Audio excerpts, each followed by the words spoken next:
She forged a marriage certificate using a stranger's signature. She tricked a tired notary into signing it without looking. The error landed on the desk of a Korean mafia boss. He summoned her.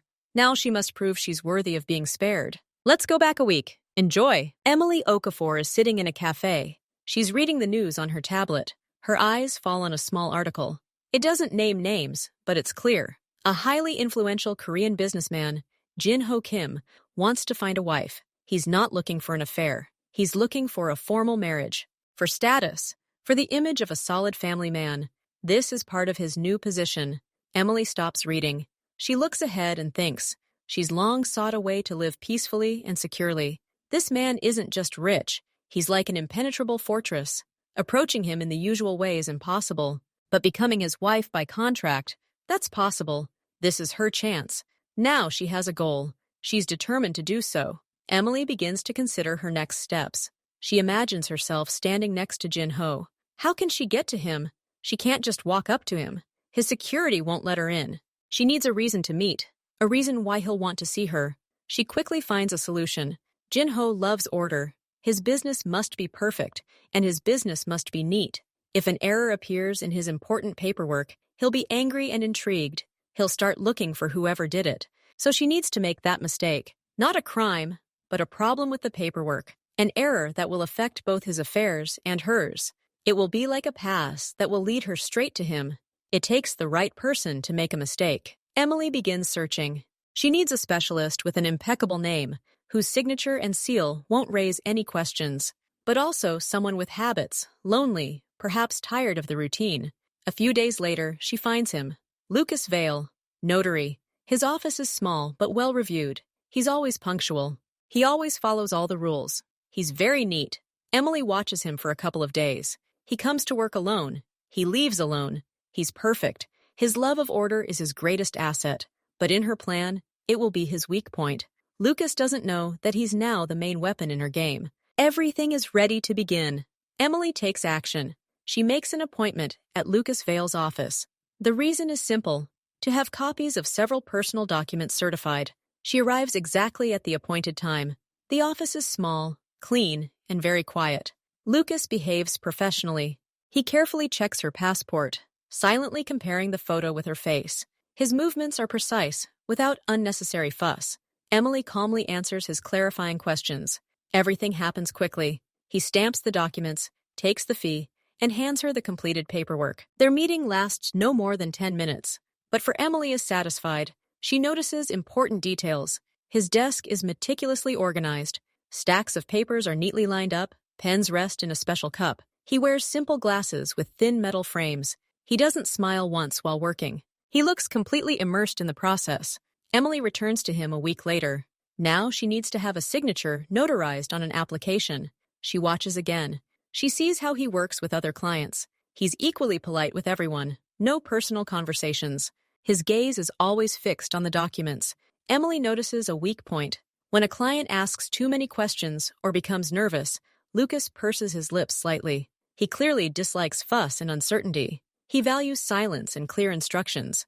Over the next 2 weeks, Emily comes to see him 3 more times for various minor matters. She's always polite, always prepared, her papers in perfect order. She's becoming a convenient client for him. He no longer stares at her so intently, sometimes only nodding briefly when they meet. He's beginning to trust her organization. Emily now knows his schedule. He opens the office promptly at 9, takes a lunch break from 1 to 2, and doesn't leave his desk until 7 in the evening. She's learned his habits. Now she knows how he holds his pen, where he places his teacup, the way he sighs when sorting through a large stack of papers. She's ready to move on to the next step. Lucas remains unaware. At home, behind closed shutters, Emily begins preparing the document. She doesn't print it on her home printer. She finds a small print shop in another part of town, where they don't ask unnecessary questions. She brings them a blank marriage certificate, which she purchased legally, supposedly as a souvenir. Her job is to fill it out. She does it on a computer at the public library, using a temporary profile. She chooses a font that looks as close to typewritten as possible. She enters all her real information: first name, last name, date, and place of birth. It has to be flawless. Will's information. She accurately states his name, date of birth, and office address. She takes all the information from public sources and from papers she saw on his desk. She carefully copies even the smallest details, the correct spelling of his middle name, the official number of his notary license. The most important element is the signature and stamp fields. She leaves them completely blank. The form must look authentic, but unfilled. She prints several copies on different paper to choose the one that best matches the thickness and color of the forms she saw at Lucas's office. She doesn't show the finished document to anyone. She carefully places it in the middle of a thin folder with other completely genuine papers, certificates, passport copies, old contracts. From the outside, it looks like an ordinary collection of the client's documents. The fake certificate is waiting for its moment, hidden among the genuine papers. It's perfect. Now, everything depends on the moment. Emily takes her time. She continues to observe. She calls Lucas's office and schedules a new certification, but cancels the day before under a plausible pretext. She checks how his secretary is handling the changes. Everything goes smoothly. Finally, she sees what she's been looking for. One evening, walking past his office, she notices that the light in his window is already on at 8:30. Lucas is late. The next day, she sees him in the morning. He's walking from the subway, a little slower than usual. His face seems more tired than usual. There are light shadows under his eyes. Emily makes a decision. She calls and makes an appointment for Friday, the latest possible time, 6 p.m. Friday turns out to be rainy and overcast. Emily arrives 5 minutes before her appointment. 2 other clients are sitting in the waiting room, clearly dissatisfied with the long wait. Through the glass wall, she sees Lucas. He works quickly, but there's a hint of mechanicalness in his movements. He rubs the bridge of his nose under his glasses. On his desk sits not 1, but 2 empty coffee cups. When it's her turn, it's already 6:50. The secretary has long since gone home. Lucas is alone in the office. He invites Emily into his office. He tries to remain professional, but there's a hint of weariness in his voice. He glances at his watch. He's clearly eager to get the workday over with. Emily places her folder in front of him. She asks him to certify several documents at once. She lists them. Among them, smack dab in the middle, she mentions copy of name change certificate. It sounds neutral and ordinary. Lucas nods. He opens the folder and begins flipping through the papers, checking the list. His gaze is no longer as sharp as usual. He wants to get through this stack as quickly as possible. He doesn't notice that one form in the middle of the stack is not a copy, but a blank certificate. His attention has dulled over the long day. The perfect moment has arrived. Everything is set for him to make a mistake. Emily stands in front of Lucas's desk. She can see his fatigue. He slowly shuffles through the papers in her folder, checking them against the list in his notebook. His movements are precise, but they lack his usual energy. He works automatically. Emily makes a slight movement. Her elbow seems to accidentally brush the edge of the table. The plastic handle of the glass falls to the floor with a crackling sound. The sound is soft, but in the quiet of the office it seems jarring. Lucas looks up from his papers. He glances at the floor where his pen is lying. It's a brief distraction, just 2 seconds, but it's enough. At this point, Emily's hand is already moving. She's not fidgeting. She's simply adjusting the stack of her documents lying on the edge of the table next to her. Her fingers quickly and accurately find the right sheet inside the folder. She pulls out a standard copy form from the middle of the stack. At the same time, her other hand reaches into the open bag on the floor. She pulls out the fake marriage certificate she'd prepared in advance. The paper feels almost identical to the touch. Lucas bends down to pick up the pen, his head down. Emily places the fake certificate exactly where she'd just removed the blank one from. Her movements are smooth and confident. She doesn't look at her hands. She looks at Lucas with a slight expression of regret on her face. "Sorry for the awkwardness," she says in a quiet, calm voice. Lucas straightens up. He places the pen he'd raised back in his glass. He nods back. His thoughts have already returned to work. He doesn't even bother checking to see if anything has changed in the client's stack of papers in the intervening seconds. To him, it's just a folder of documents that need notarization. The order of these papers is irrelevant. He picks up her documents again. Now in the middle lies the same form. It looks absolutely genuine. Lucas quickly scans the top lines of the first page in the folder to make sure these are the papers she mentioned. He sees a copy of the passport, a certificate. Everything is there. He doesn't flip through them any further. He doesn't notice that in the middle now lies a completed marriage certificate with his name on it. The substitution is complete. No trace left. Lucas places the folder with her papers in front of him. He opens his register. He writes down today's date, the case number. He transfers the impression from the old-fashioned ink stamp to the register. He does all this quickly, almost without looking. His mind is already thinking about closing up shop and going home. Then he takes the first paper from Emily's folder. It's a copy. He checks that the original is next to him, stamps the copy correct, signs it, and puts his signature and master seal on it. He sets the certified sheet aside. He takes the next document, and the next. His attention is distracted. He doesn't see the contents of the papers, only their type, copy, application, another copy. He mechanically stamps and signs. He does this hundreds of times a week. Here, his fingers are turning another sheet of paper. He doesn't even read the large letters at the top. Marriage certificate. His gaze slides down to the signature fields. He sees that they are empty. His brain, working on a template, automatically interprets this. Document for certification. Signature and seal here. He doesn't stop to read what exactly is written on this document. Fatigue and habit are doing their job. He presses the sheet of paper with his left hand to keep it from shifting. With his right hand, he takes his seal. He places it neatly in the designated space. The blue circle with his name and license number now adorns the fake certificate. Then he picks up his expensive fountain pen. With a practiced motion, he writes his bold, recognizable signature next to the seal. The ink flows smoothly. He tosses the sheet of paper into the stack of certified papers without even glancing at it again. He picks up the next document from Emily's folder and continues working. He doesn't notice that he has just signed the declaration of his marriage to Emily Okafor. His signature, legally binding, is now on the paper, transforming fiction into formal reality. Emily watches the entire process silently. She watches the blue seal imprint on the paper. She watches his hand trace his signature. Her insides clench with tension, but her face remains perfectly calm, almost indifferent. She simply waits, looking out the window at the darkening evening city. Lucas finishes his work. He's gathered all the certified sheets into a neat stack and stapled them together. He puts them back in her folder and hands it to Emily across the table. "It's all done," he says, his voice filled with relief that the workday is finally over. Emily takes the folder. She takes her time. She nods politely. "Thank you. Goodbye," she says in her even, quiet voice. She turns and leaves the office. Her steps down the hallway are measured and unhurried. She steps outside.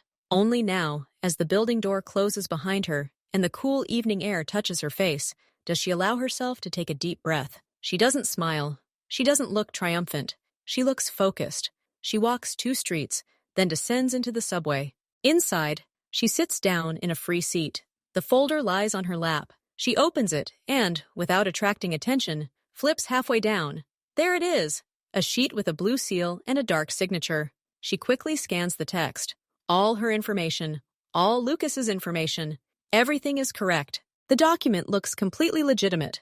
Any verification will show that it was certified by a legitimate notary with an impeccable reputation. Emily carefully closes the folder. Now she holds an official document. According to this document, she and Lucas Vale are married. This marriage is fictitious, existing only on paper, and the result of a clever substitution. But for any system, for any person who sees this certificate, it will be real. This is her first and most important asset. It is the key that must open the next door, the door to Jin-Ho Kim's world. She has the proof. The first part of the plan is complete. Now she must wait for Lucas to discover the error and begin the next stage. Monday morning arrives.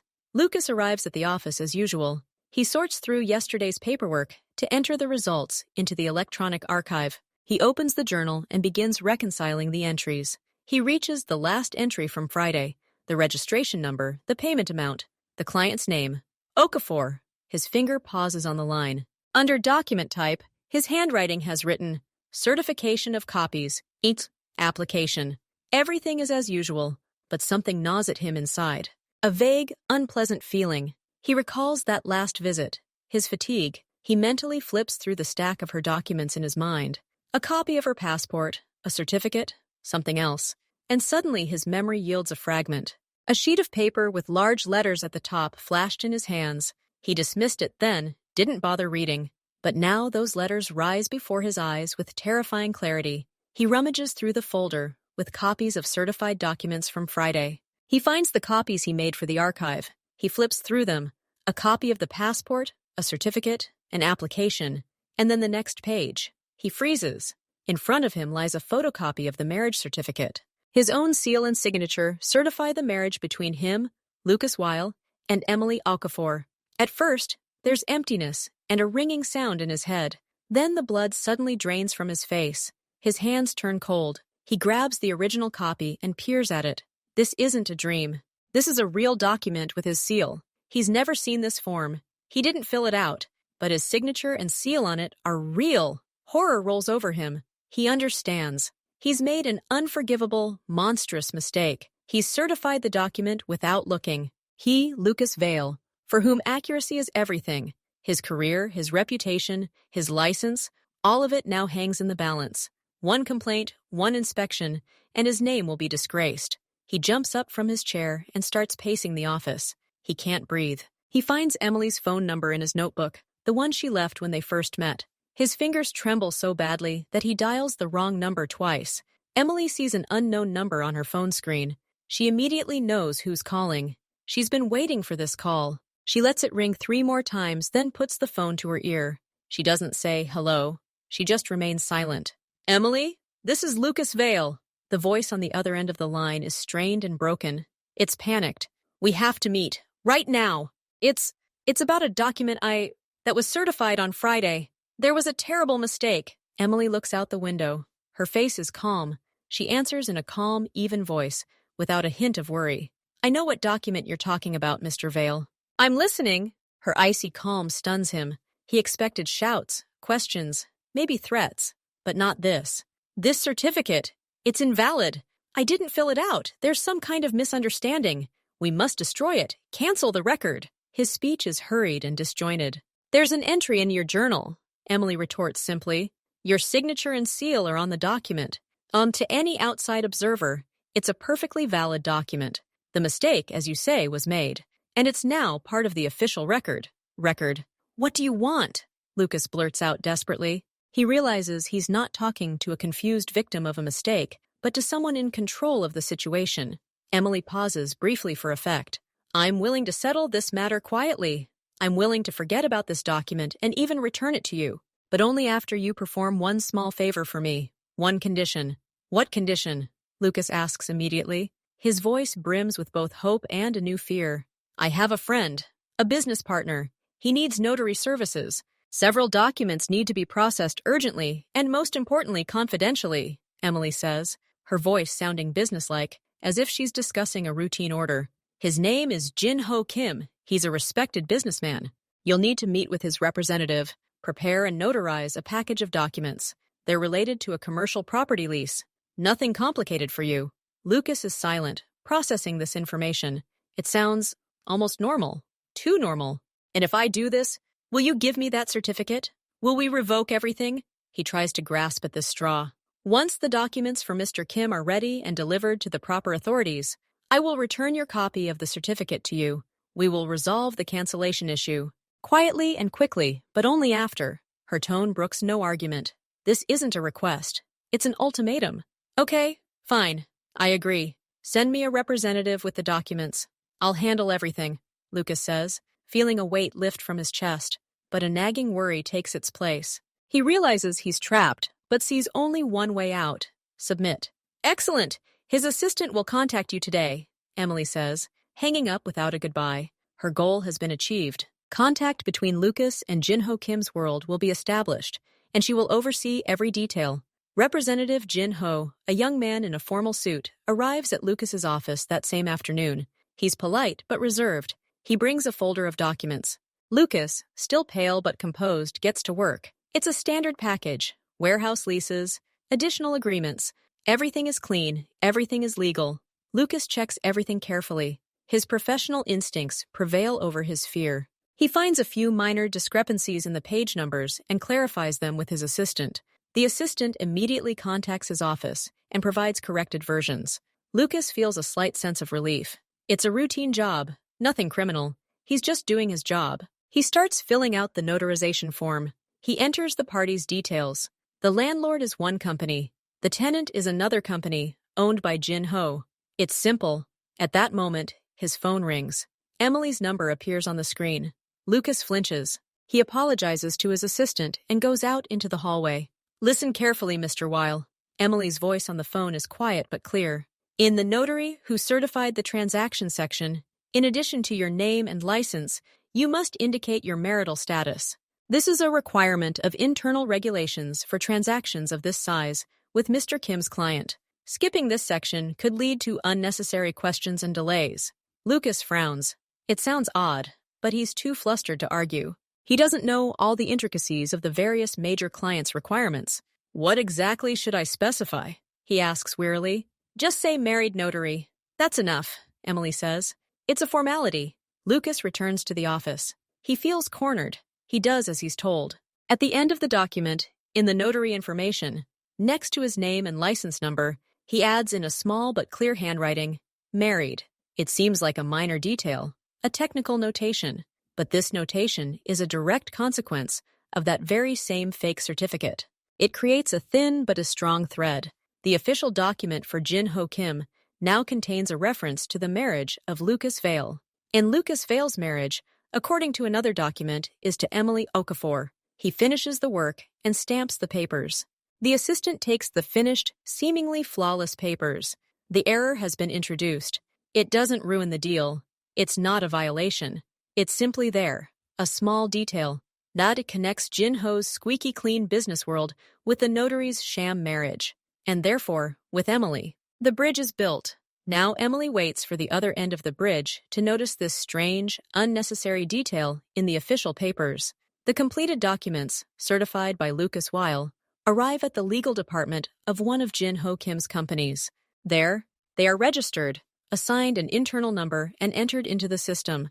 No one pays attention to the fine print in the notary's details. For lawyers, this is simply technical information, background information.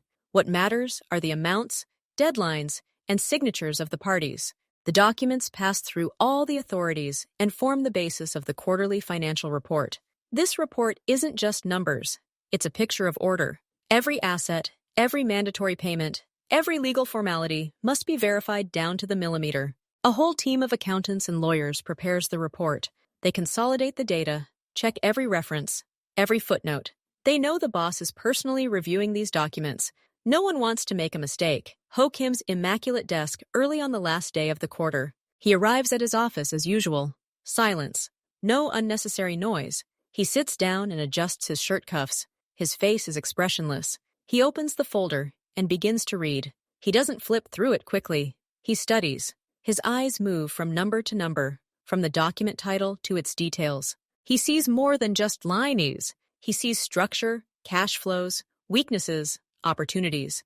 This is his ritual and his instrument of control. His fingers slowly flip through the pages. He reaches the section on new lease agreements. His gaze glides over the table. Property, price, term, responsible party, supporting documents. Everything is familiar. Everything was agreed upon in advance. He's about to turn the page, but his finger stops at the Notes Special Conditions section. Normally, this section is blank. Now there's a short note there, scribbled by one of the junior staff. Notarization of YLL. Reference to document AP 447K. Notation of notary's marital status on file. Jin Ho lingers on this line for a second. His eyebrows don't move, but something inside him clicks. This isn't a numerical error. This isn't a violation. This is simply an oddity. Unnecessary information, slipping into a strictly enforced report. The bait has been cast. It lies in plain sight in the most important document. Now everything depends on whether the predator notices it and takes an interest. Jin Ho doesn't turn the page. He stares at this line. Notary's marital status. Why is this here? Who added this? Why is this even in the documents? At first, he feels a slight sense of confusion. Then irritation sets in. He hates ambiguity. He hates it when a strange part gets into a well-oiled machine. His business is precision. Every detail must be in its place and have meaning. But this detail is out of place, and its meaning is unclear. He presses a button on his phone. John, he says in a calm, even voice. His personal assistant, a young man with the same inscrutable expression, immediately enters the office. Sir? Jin Ho doesn't look up from the report. He points to the offending line.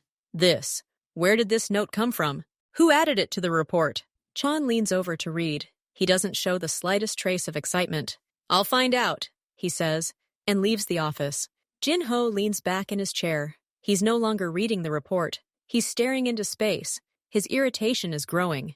It's not anger. It's a cold, sharp feeling of unease. It's like an itch. He checked this lease personally during the drafting stage. There were no special conditions about a notary. So something came later, during the formalities. Someone allowed this little detail to slip into the system, his system, which shouldn't overlook little things. Chang returns 10 minutes later. The note was added by Junior Associate Park during the final verification. She saw this note in the scan of the original notarial document and added it to the column for completeness. She thought it might be important for verifying the notary's legitimacy. Jin-ho is silent. The lawyer's logic is clear, but that doesn't make things any easier. The question now isn't why this was included in the report. The question is where this mark came from in the original document. Bring me the full scanned version of document AP447K, Jin-ho says. His voice is quieter than usual. This is a bad sign. Chan nods and disappears again. Jin-ho's anxiety now has a direction. He will dig until he finds the root of this sloppiness. He must restore order. Remove this grain of sand from the mechanism. Chan returns with a tablet. A scanned lease agreement with all the accompanying paperwork is open on the screen. Jin-ho takes the tablet. He zooms in. He finds the notary's certification page. His gaze immediately falls on the neat signature and notary's seal. Lucas Weil. License in order. Everything is standard. And then he sees it. Next to the name, in small but clear handwriting, married. He stares at those two words for a few seconds. His face remains stony. But inside, everything boils. This isn't just carelessness. This is strange. This is completely unnecessary information in a document like this. This isn't a legal requirement. This isn't standard practice. This is someone's own initiative. Or some kind of signal. He puts down his tablet. This notary, Lucas Weil, everything about him. Where is his office? Who are his clients for the last 6 months? His personal life. Everything. Quickly. His commands are like stabs with a knife. Short, precise, and emotionless. The investigation begins immediately. It doesn't look threatening from the outside. It looks like a standard due diligence check. Jin H's people operate efficiently and discreetly. They check public records, tax records, and professional association records. They find his office address and license information, which is clean. They compile a list of his clients for the past few months. These are ordinary people, small entrepreneurs. And then they find her. On the client list, right before Jin-ho Kim's, is a name, Emily Okafor. She's been to see him several times. The last visit was the day before the paperwork for Kim's company was due. It's a coincidence. But Jin-ho doesn't believe in coincidences. He sits in his chair and looks at two names on a piece of paper. Lucas Weil, a notary, and Emily Okafor, a client. They are connected by frequent business correspondence. And his company and the notary are connected by a strange notation in the document. And the notary and this woman are connected by... what? Frequent visits? Possibly. Check her out, he says of Emily Okafor, and find out if Notary Weil has recently changed his marital status. Officially. The chain begins to unfold. It leads from the boss's irritation over a trivial matter to a specific notary. And next to the notary, a shadowy figure of a woman appears. The investigation is just beginning, but the direction has already been set. The grain of sand caught in the mechanism turned out to be more than just a speck of dust. It turned out to be a thread, and Jin-ho is now pulling on it. The information returns to Jin H quickly. His people work efficiently. They check official registries and find what they're looking for. Chan enters the office with a new sheet of paper. His face, as always, is expressionless, but there is a slight tension in his posture. He places the paper in front of Jin-ho. Notary Lucas Weil, Chan begins in a level voice. Register data. His marital status was changed 3 days ago. He got married. The marriage was registered retroactively, based on a notarized certificate. Jin-ho slowly looks up from his desk. He's not looking at Chan, but somewhere beyond him. Silence falls over the room. It's thick and heavy. In hindsight, Jin-ho finally says. His voice is low and even, but there's a hint of that same internal irritation in it. Based on your own assurance? Yes, Chan confirms. The certificate was certified by him, in his own office. It's not a violation, but it's an unusual practice. Jin-ho pushes the tablet with the report away from him. He steeples his fingers and looks at their tips. His mind is racing. First, there was the strange, unnecessary notation in his documents about the notary's marital status. And now it turns out that this notary just got married, and he registered it through himself. This isn't just sloppiness. This looks like a pattern, like something deliberate. He hates deliberate actions that he can't immediately decipher, especially when they affect his world. "Who's the wife?" he asks, already guessing the answer. Chan shifts his leg, the only sign of slight discomfort. "Emily Okafor, that same client. She's been showing up in his office records several times in recent weeks." Unexpectedness turns to suspicion. Now it's no longer just a grain of sand in the mechanism. It's as if someone deliberately dropped a small pebble into the mechanism to observe how the gears react, or to jam something. Jin-ho feels his calm, his control over the silence and order in his universe, show the first almost invisible crack. Someone is playing a game, and he doesn't even know the rules. "Her file. Everything there is," Jin-ho says. His voice no longer sounds irritated, but rather cold, focused. The subject of the investigation has changed. It's no longer an error in the report, or even a notary. It's her now, Emily Okafor. The file arrives a few hours later. It's thin, too thin for an adult. It contains basic information: name, date of birth, social security number. There's a record of a bachelor's degree in economics from a mid-tier university. Then, a few years of work in small accounting firms. Nothing remarkable. No connections, no notable events. And then, a blank. The last 2 years before she showed up at Lucas Wiles' office are a blur. No record of a regular job, no rental information in the city, no credit history. It's as if she disappears for 2 years, then reappears, this time here, and immediately begins visiting the notary frequently.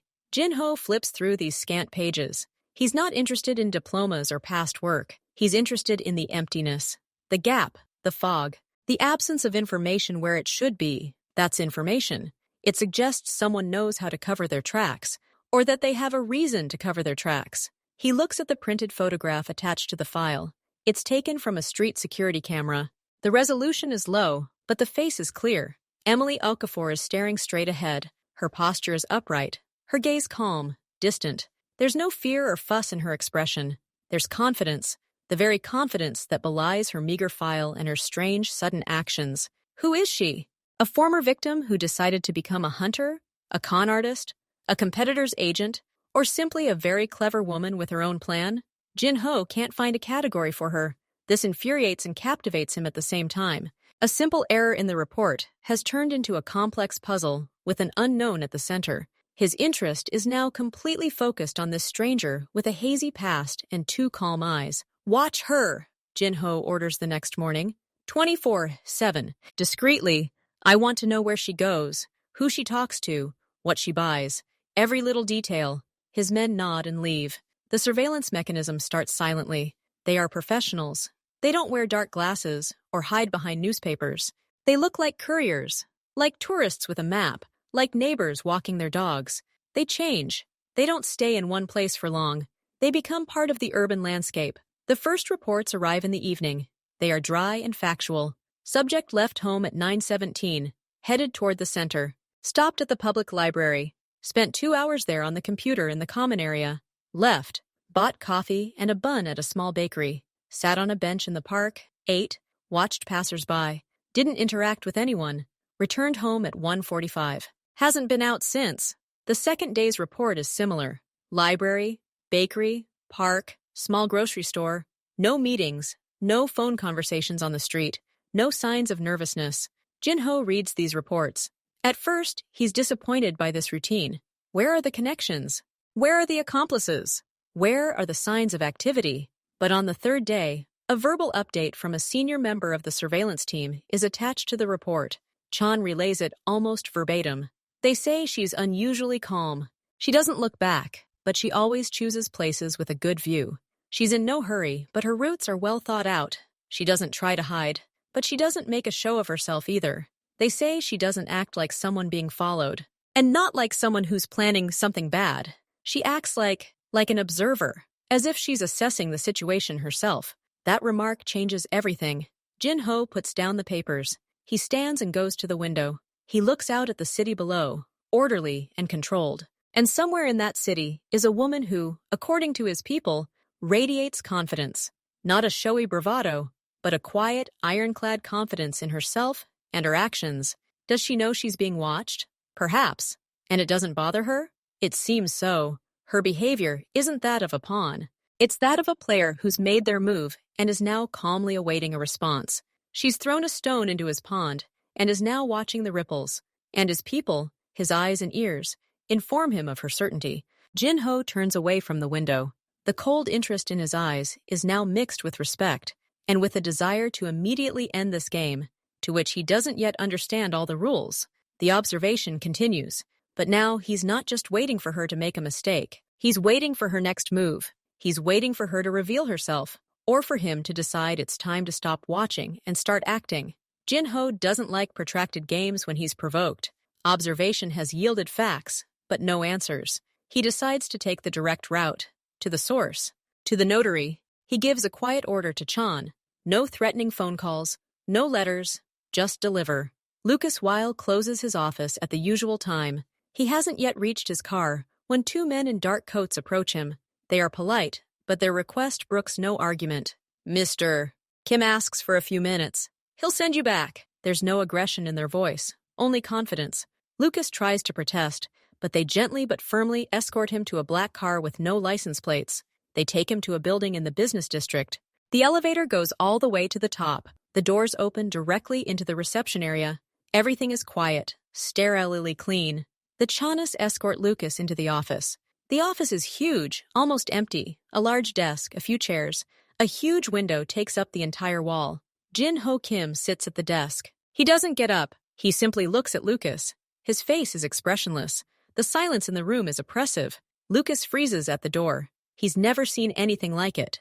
The cold luxury of this place, the absolute silence, and the unmoving gaze of the man at the table paralyze him. All his fear, all his panicked thoughts from the last few days come rushing to the surface. His hands begin to tremble. He feels his fingers grow cold. Jin-ho slowly places his pen on the table.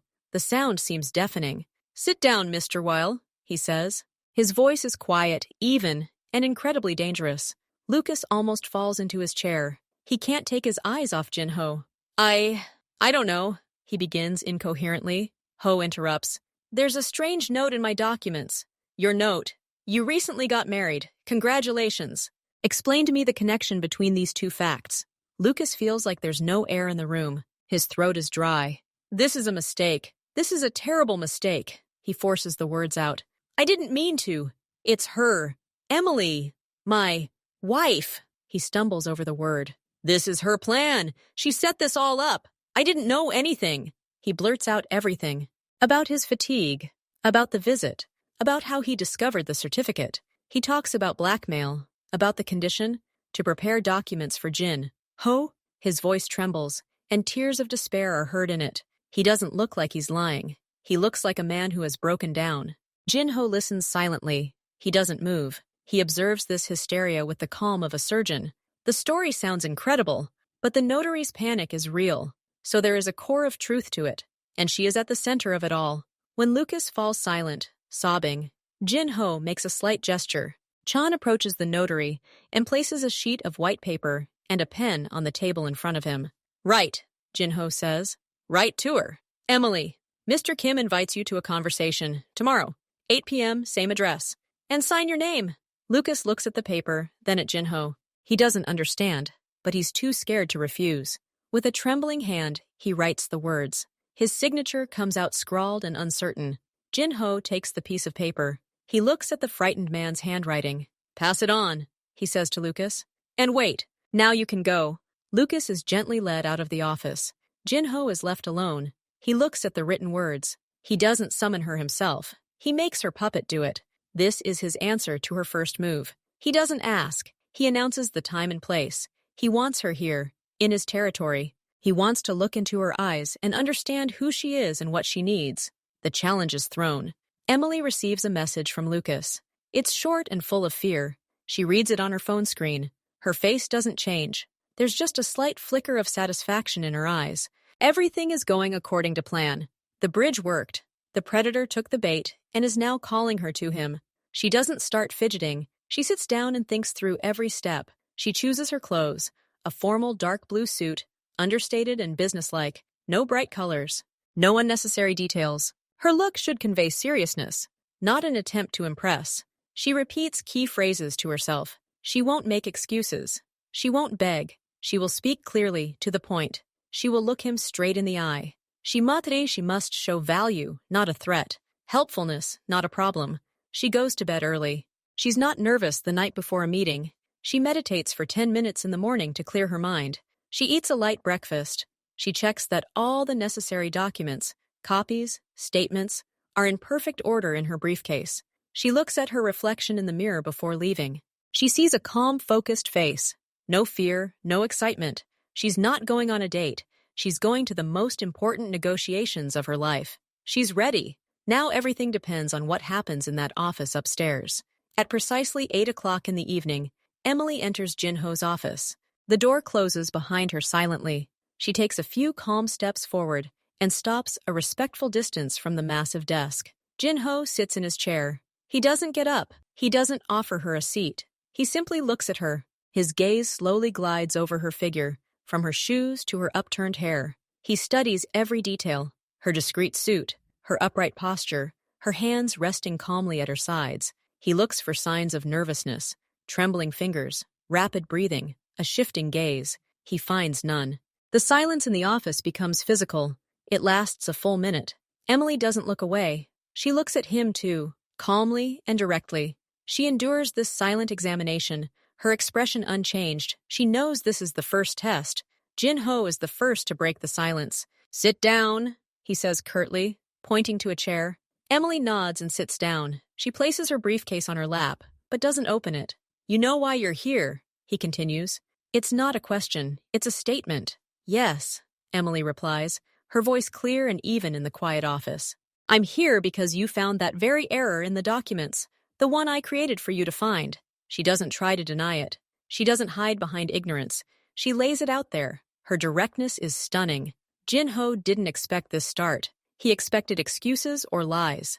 He expected her to play the victim, but she plays it straight. Jinho leans back in his chair. His fingers lightly tap the smooth surface of the table. "Why?" he asks. His bewilderment is all there is to it. Why such a complex, risky scheme? Why involve the notary? Why get his attention in this way? Emily looks him straight in the eye. Her expression is serious, unsmiling. "Because the usual routes to you are closed. Because a letter or a call wouldn't guarantee a meeting. Because I needed to get here directly, to you, in person. And for that, there needed to be a compelling reason. A problem you couldn't ignore." She says this as if discussing the logistics of a business project. There's no apology in her tone, only a cold statement of facts. "And what is your ultimate goal?" His voice is now like a knife blade, thin and sharp. Emily takes a deep breath. This is the key. To take a place with the strongest, "Gee," she says without hesitation. "To work for you. To be useful. Your world, it's protected. It offers opportunities. I need access to that world. Marrying the notary was just a ticket, a tool to get this conversation, nothing more." She doesn't talk about love. She doesn't talk about wealth as an end goal. She talks about position, about access, about power. She speaks his language. Jinho is silent for a few seconds. Her words are too bold to be a lie, but he can't simply believe them. "You're talking about abstractions," he finally says. "World, power, access. Those are words. Show that you understand what you're talking about. Tell me what you know about my world, about my main legal business right now." It's a trap. He's checking to see if she's done her homework or if she's just bluffing. Emily doesn't blink. "Your main legal asset right now is a chain of premium dry cleaners. Not manufacturing, not retail, a service. It's the perfect legal shell. Stable cash flow, low profile, minimal attention. You're currently consolidating smaller players in the eastern regions to control pricing. Your problem isn't competitors. Your problem is logistics and quality control at new locations." She speaks clearly, without pauses. She doesn't rattle off numbers, lest she look like she's spying. She demonstrates strategic understanding.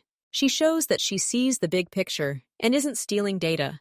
Jinho listens. His face is inscrutable, but a spark of interest flickers in his eyes. She's passed the first test. She's not just an adventurer. She's thinking. And she didn't come to him empty-handed, but with understanding. The game is getting harder. Jinho stares at Emily silently after her answer. A strange, unpleasant feeling wells up inside him. He's always been the one who sets the rules, who controls every move on his board. And now, this woman sits calmly before him, explaining how she manipulated events to get here. She used his own meticulousness against him. She doesn't ask, she declares. For a moment, he feels less like the master of the situation and more like a piece in someone else's well-orchestrated game. This realization sends a wave of cold anger through him.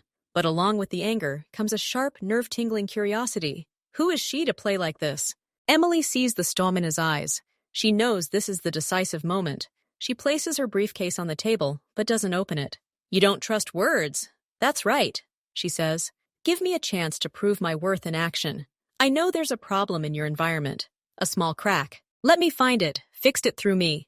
If I'm right and solve the problem, you'll have proof of my abilities. If not, I'll disappear, and you'll never hear from me again."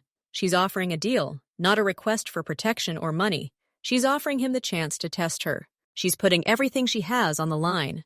This confidence borders on madness, or genius. Jin-ho nods slowly. His anger gives way to cold calculation. This test even benefits him. He'll either get rid of this nagging problem or gain a valuable tool. 48 hours, he says. "You don't touch my people directly. You only use what's already there. You find this crack and bring me proof. Otherwise, our relationship ends. Forever." He doesn't specify how it will end. There's no need. He leans back in his chair, making it clear the conversation is over. He gives her time, but no resources other than her mind. He watches. Emily doesn't waste a second. She starts with Lucas. She gently but persistently asks him about the details of his interactions with Jin-ho's assistant, how he behaved, what questions he asked, what he insisted on. Lucas, terrified beyond belief, spills everything he remembers. Emily cross-references this with publicly available dry-cleaning logistics data. She finds a discrepancy in the schedule for supplying detergents to 3 new stores purchased by Jin-ho. Prices are slightly above market, and the supplier is a new company. She digs deeper, using her old accounting skills and available databases. She finds a connection between this supplier and one of the junior assistants on Chan's team. This assistant had been frequenting the areas where the 3 stores were located, even before their purchase. She has no direct evidence of theft, but she finds a pattern. Inflated prices, an opaque supplier, and a close associate. This is the flaw. Disloyalty that leads to losses. Exactly 48 hours later, Emily returns to Jin-ho's office. She places a folder in front of him. It contains printed documents, extracts, and charts. No accusations, just facts and questions. She points to the chain. Jin-ho studies the documents silently. He recognizes the scheme. It's simple, yet effective for petty, persistent theft. He recognizes the assistant's name. His face remains stony, but an icy silence hangs in the air. He realizes she was right. She found a problem his men had overlooked. She proved her intelligence an asset. His initial anger fades, giving way to a cold, calculating respect. She wasn't a nobody. She was a hunter, and she brought him a trophy. "Okay," Jin-ho says, closing the folder. "You've proven your point. Now here are my terms. The marriage with the notary is annulled immediately and quietly. He will receive compensation and disappear. You will be appointed as a logistics optimization consultant for my legitimate business, a probationary period, and," he pauses briefly, "the status of my fiancé, officially, for the outside world. This will give you access and protection. A real marriage will only be discussed if you prove your indispensability." He offers her everything she wanted, but on his terms. He turns her adventure into a contract. Now she's part of his system, but under his close supervision. Emily stands by the window of her new, small but elegant office on one of the lower floors of the Jin-ho building. Lucas is already far away, with money and relief in his heart. She has achieved her goal. She is inside the fortress. In his office upstairs, Jin-ho stares at a monitor displaying her office. He's watching. He's accepted her game, but now it's his game. He respects her intelligence, but he doesn't trust her. Emily feels that gaze on her back. She doesn't turn around. She looks out over the city. She won the first round, taking her place alongside the strongest. But now the real battle begins, for trust, for influence, to stay on top and not fall. The game is just beginning.